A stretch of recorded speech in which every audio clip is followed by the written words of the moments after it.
Good morning! Gawa tayo ng breakfast ko. Ito yung bread dito sa Denmark.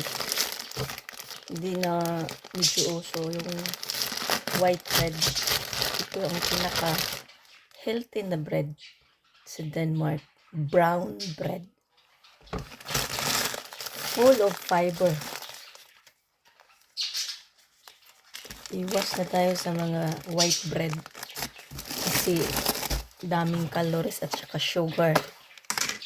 Lagyan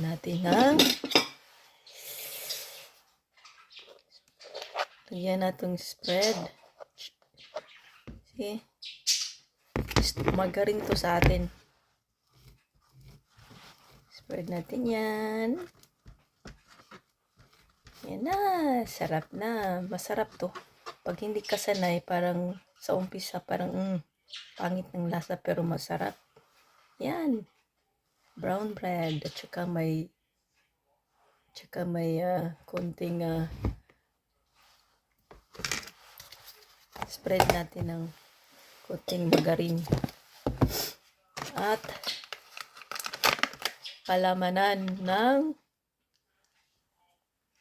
hamburger. Yan. Kain na!